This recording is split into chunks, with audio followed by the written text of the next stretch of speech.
but they had no idea who they were laughing at. The man they were mocking, recording, and dismissing had once held the Toktong Pass for 18 hours against an entire Chinese division in temperatures that dropped to 30 below zero. The hands they were laughing at had carried 11 wounded Marines to safety under heavy machine gun fire, making trip after trip across open ground while enemy bullets kicked up dirt around his feet. The tremor they found so amusing was the result of injuries sustained while single-handedly destroying 3 enemy bunkers that were pinning down his entire company, allowing hundreds of American soldiers to escape what would have been certain death. Harold Morrison wasn't just any old man struggling with groceries. He was a living piece of American history, a repository of experiences that most of these people had never bothered to learn about. He was one of the chosen few, the survivors, of one of the most brutal battles in American military history. He was a Medal of Honor recipient, holder of the nation's highest military decoration, a recognition reserved for acts of valor so extraordinary that they defied comprehension. The medal itself sat in a small frame on his dresser at home, next to a photograph of his Marine unit taken before they shipped out to Korea. Most of the young faces in that photograph never made it home.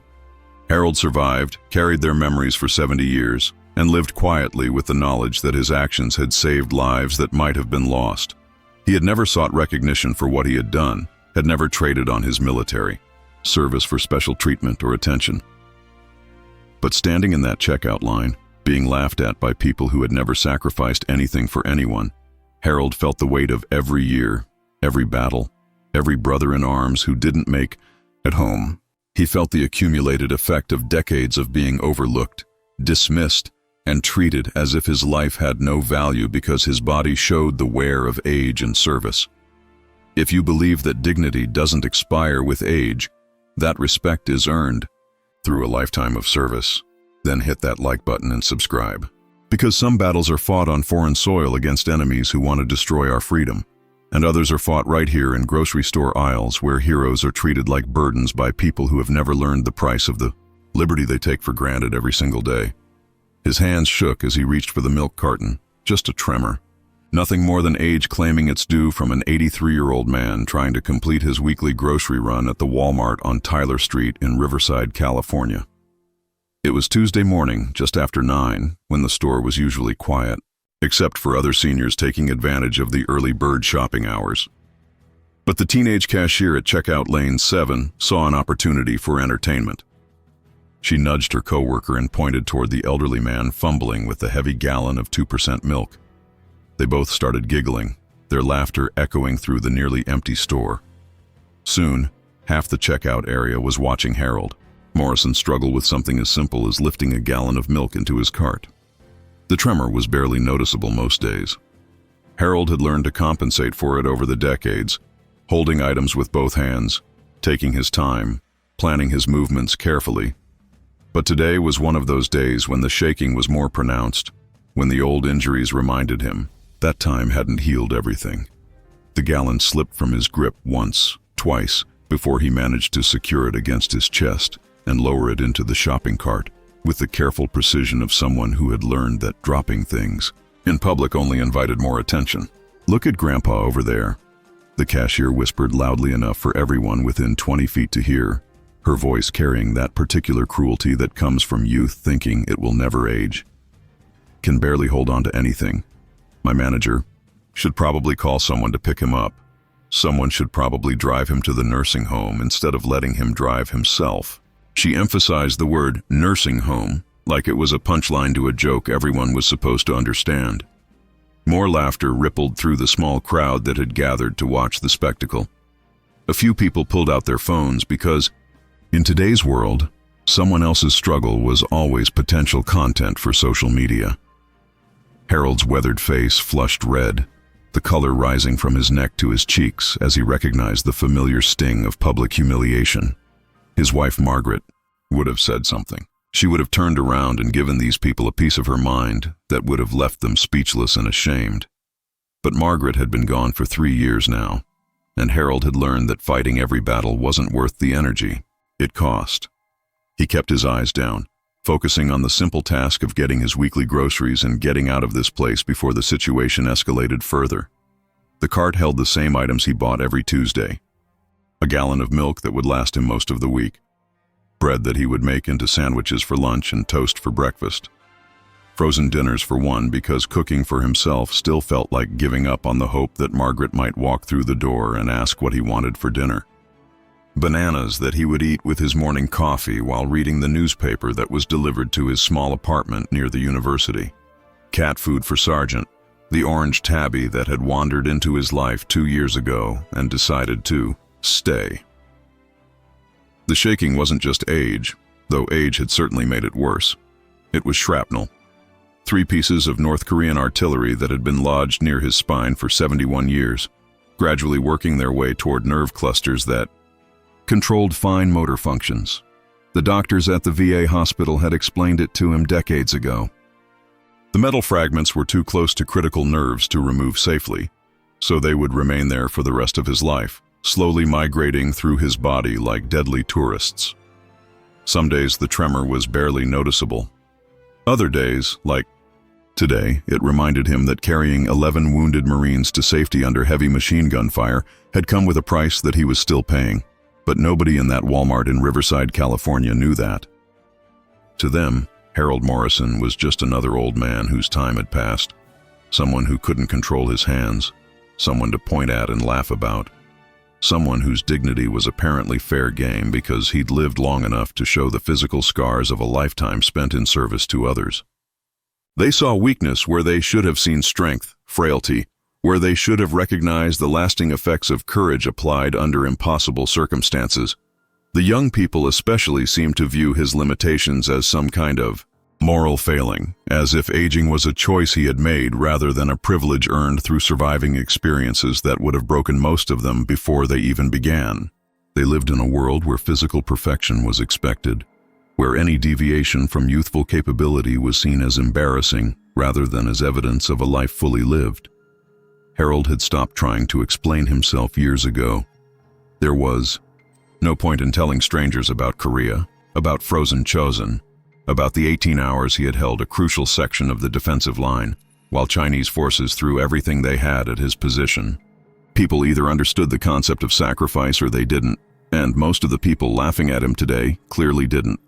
A middle-aged woman in designer yoga pants and perfectly manicured nails pulled out her phone, angling it to get the best shot of Harold's struggle. Started recording with the casual cruelty of someone who had never known real hardship. "This is so sad," she said in a voice that suggested she found it anything but sad, her tone carrying that particular brand of false sympathy that people use when they want to seem compassionate while actually exploiting someone else's misfortune. "Someone should probably call social services. He clearly can't take care of himself. I mean, look at him. He can barely function." The video was already uploading to her Instagram story before Harold even realized he was being filmed, complete, with a cascade of laughing emojis and crying laughing faces. The caption would read, "When you're too old to function but too stubborn to admit it, someone please get this man some help." Within minutes, it would be shared to her Facebook page, then forwarded to the local community discussion group where people would debate whether something should be done about elderly people shopping unsupervised. Harold fumbled with his wallet, his shaking hands making it difficult to extract his credit card from the worn leather billfold that Margaret had given him for their 40th wedding anniversary. The wallet contained his driver's license, still valid for 2 more years despite the DMV clerk's obvious reluctance to renew it. His Medicare card, creased from years of use. A faded photograph of Margaret on their wedding day, her smile so bright it could power the whole store. And tucked behind everything else, folded small and kept private, a small blue and white citation that most people would never understand. The line behind him grew longer and more impatient with each passing second. Someone sighed dramatically, the sound carrying the weight of inconvenience and annoyance. Another person muttered something about how old people should shop during off-peak hours, as if Harold's existence was somehow an imposition on their carefully scheduled lives.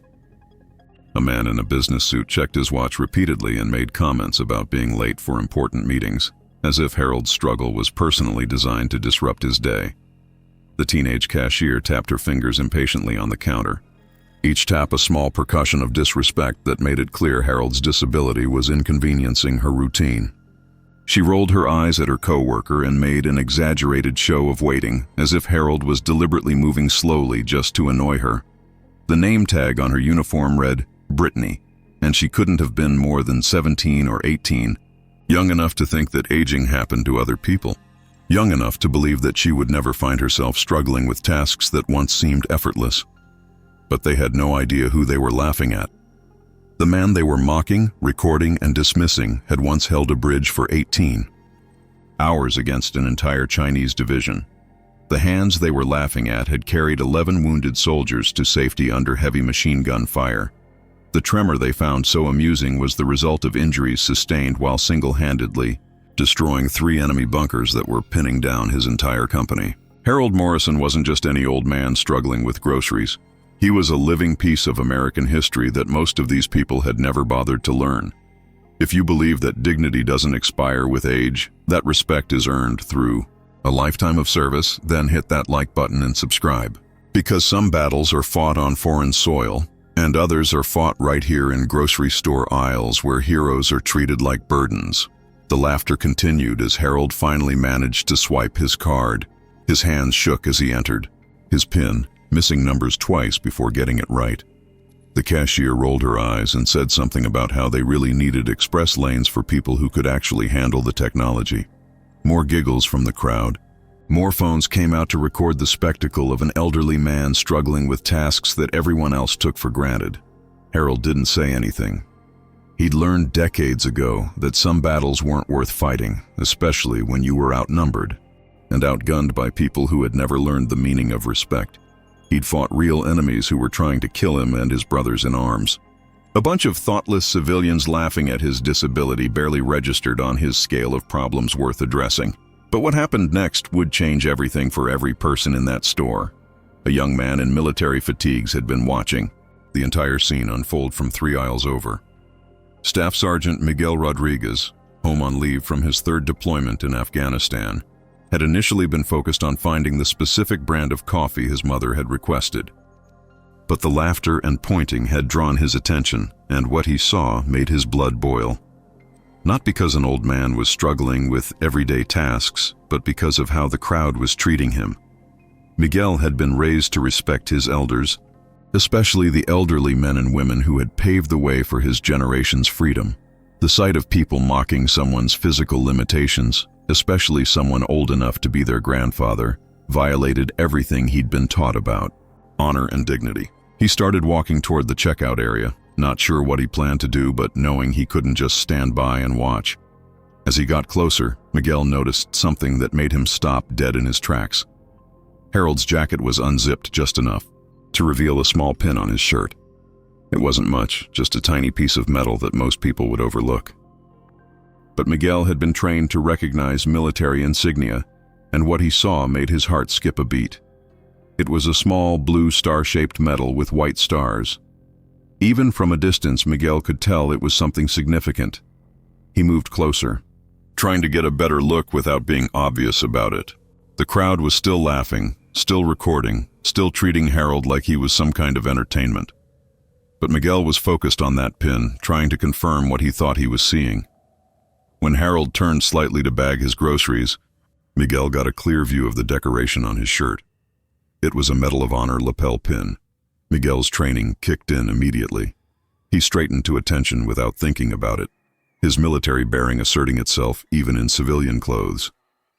The Medal of Honor was the highest military decoration awarded by the United States government, given only to service members who had distinguished themselves through acts of valor above and beyond the call of duty. Miguel had never seen one in person, had never been in the presence of someone who had earned the nation's highest military honor. The laughter around him suddenly sounded different. Not funny anymore, but disgusting. These people were mocking a national hero, someone who had risked everything for their freedom, someone whose actions had been deemed so extraordinary that Congress had bestowed upon him the highest recognition possible. They were laughing at a man who had probably saved more lives than everyone in that store combined. Miguel approached Harold carefully, respectfully. "Excuse me, sir." he said quietly, his voice carrying the respect that every other person in that store should have been showing. "I couldn't help but notice your pin. Are you a Medal of Honor recipient?" The store didn't go quiet immediately. The laughter continued for a few more seconds before people started realizing that something had changed. The young soldier's respectful tone, his obvious deference to the old man, the way he stood at something approaching attention, all suggested that maybe they'd missed something important about the person they'd been mocking. Harold looked up at Miguel, and for the first time since entering the store, he saw respect in someone's eyes. "Yes, son," he said quietly, his voice carrying the weight of decades and the humility that true heroes often display. Frozen Chosin, 1950. But that was a long time ago. That was just the beginning of what they discovered. Miguel's face went pale. Frozen Chosin, the Battle of Chosin Reservoir. Even with his limited military history knowledge, Miguel knew that name. It was one of the most brutal battles in American military history, fought in sub-zero temperatures against overwhelming odds. The men who fought there were legends in military circles, soldiers who had endured conditions that would have broken lesser men. "Sir," Miguel said, his voice barely above a whisper, "would you mind if I asked what unit you served with?" "First Marines, 2nd Battalion," Harold replied, and Miguel could see the pride still burning in the old man's eyes despite the decades that had passed. "We held the line at Toctong Pass." The name hit Miguel like a physical blow. Toctong Pass. He'd studied that battle in military school, had read accounts of the impossible defense mounted by a handful of Marines against thousands of Chinese soldiers. It was the kind of action that military historians still analyzed, still used as an example of courage under impossible circumstances. By now, the laughter had completely stopped. People were starting to realize that something significant was happening, that the old man they'd been mocking was being treated with unusual respect by someone who clearly knew something they didn't. Phones that had been recording Harold's struggles were now pointed at this unexpected interaction. Miguel stood at full attention and rendered a proper military salute. "Sir, it is an honor to be in your presence. Thank you for your service." Harold's eyes filled with tears. It had been months since anyone had thanked him for his service, years since anyone had recognized what that service had meant. Most people his age who remembered the Korean War were dead. Most people younger than that had never learned about it. To them, he was just another old man taking up space in the world. But this young soldier knew.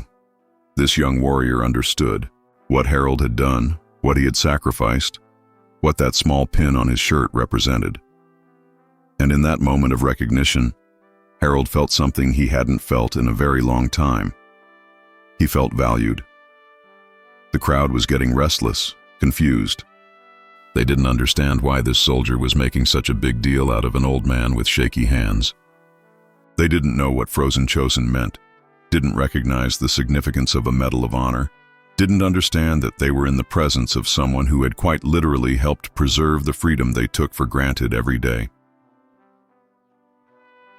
Miguel turned to address the crowd, his voice carrying the authority of someone who had seen combat, who understood sacrifice, who knew the difference between heroes and the people who benefited from their heroism without ever acknowledging it.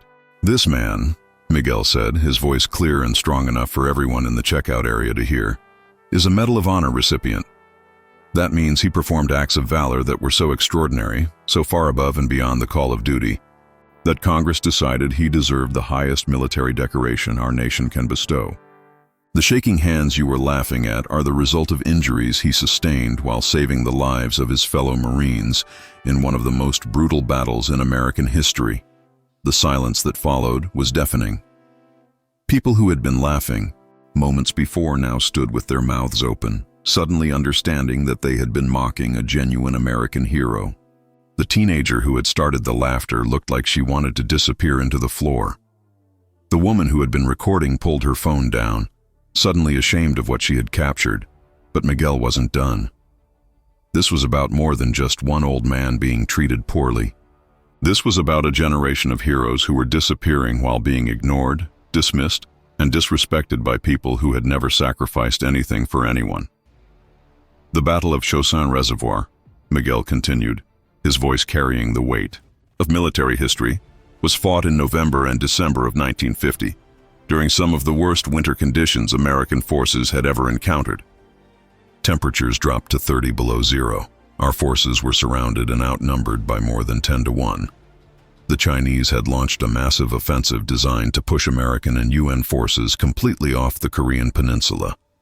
He turned to Harold with obvious respect before continuing.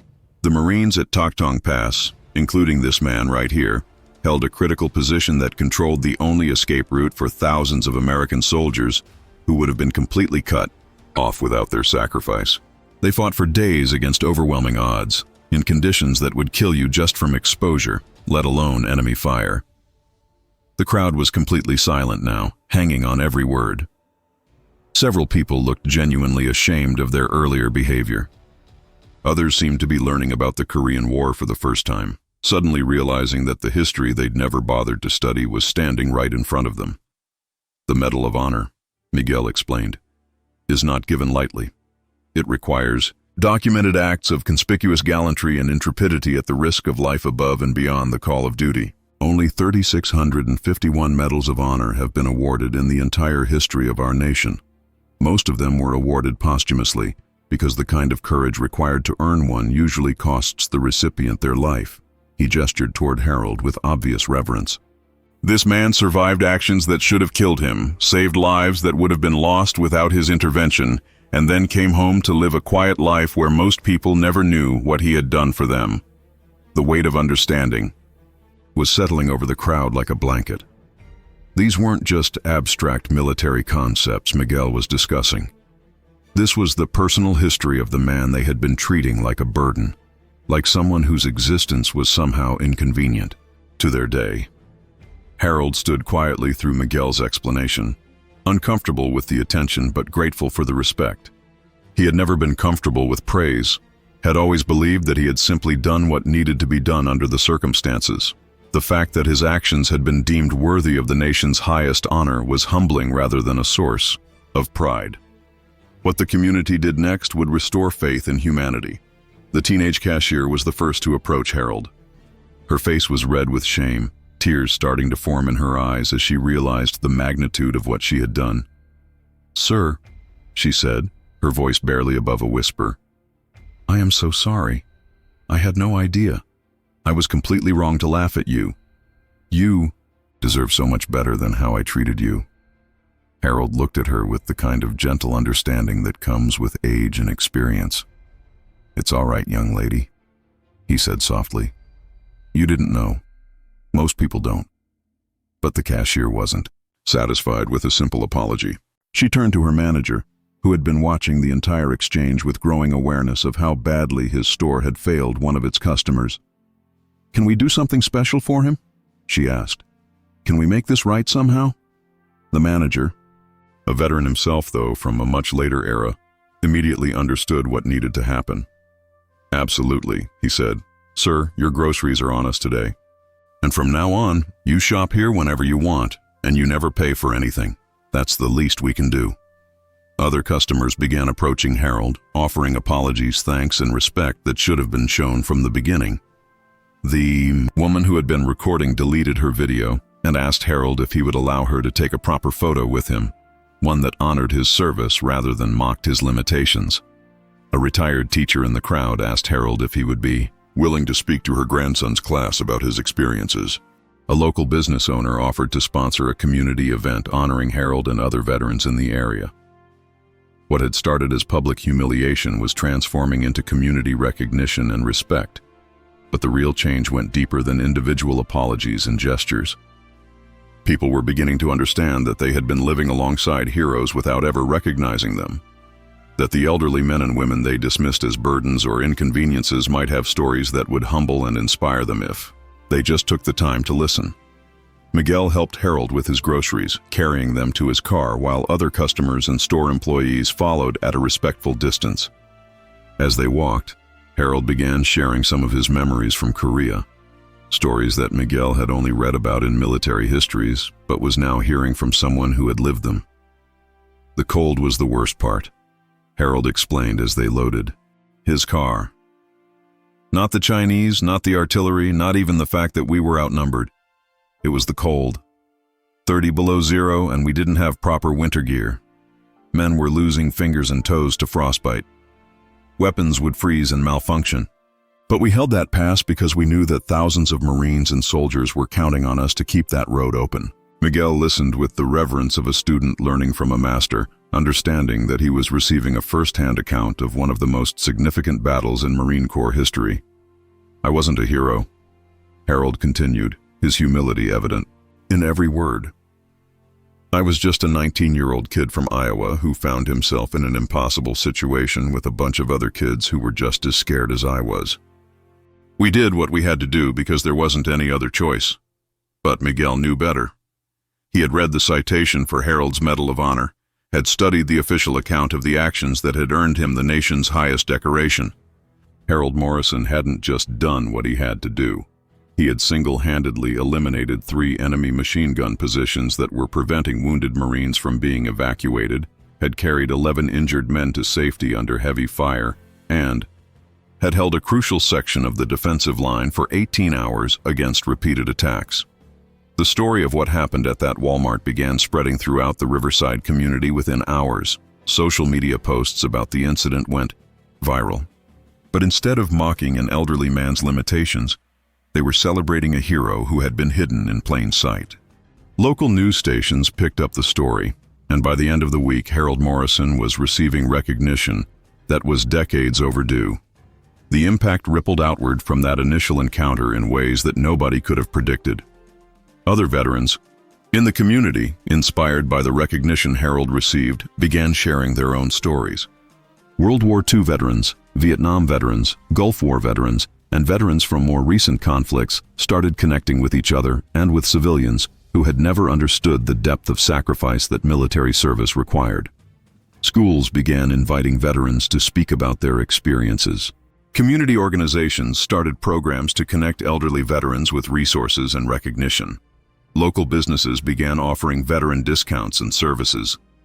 The Walmart, where the incident occurred, became a gathering place for veterans, a spot where military history was shared and honored rather than ignored.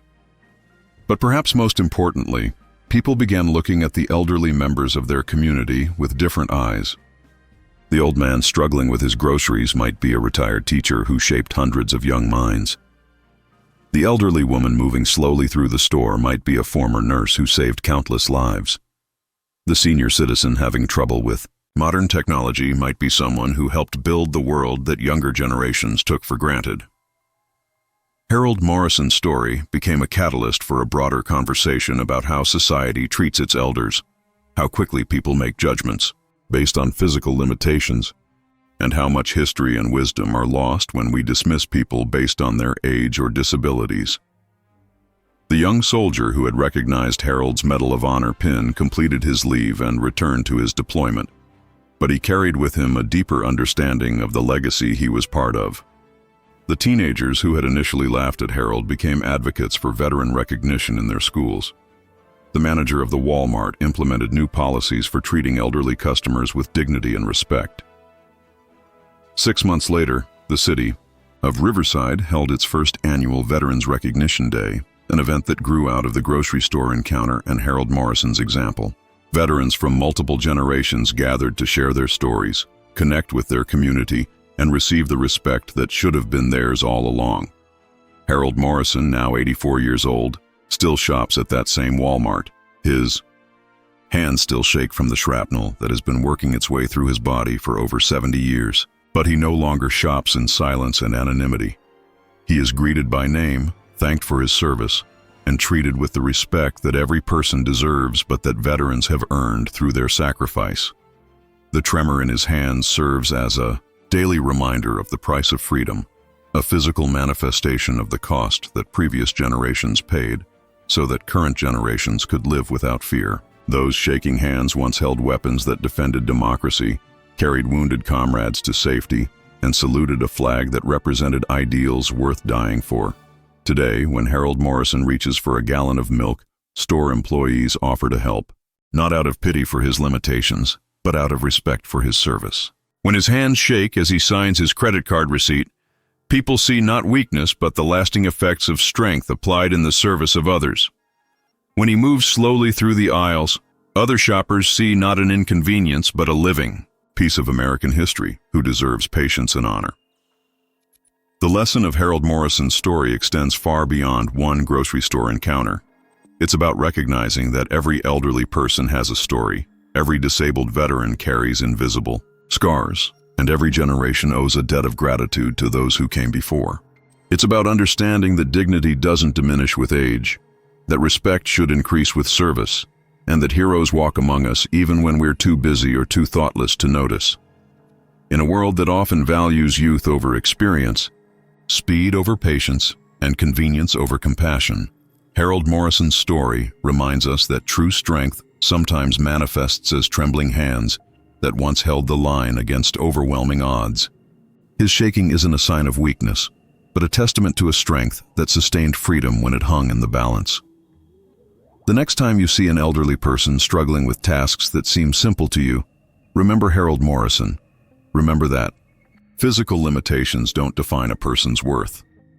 That age brings wisdom along with frailty, and that the person you might be tempted to dismiss could be someone whose sacrifices made your comfortable life possible.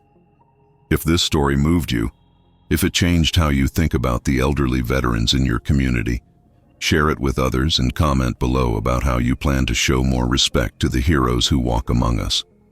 Because every veteran deserves to be honored, every elderly person deserves dignity, and every community benefits when we recognize the valor that lives quietly in our midst.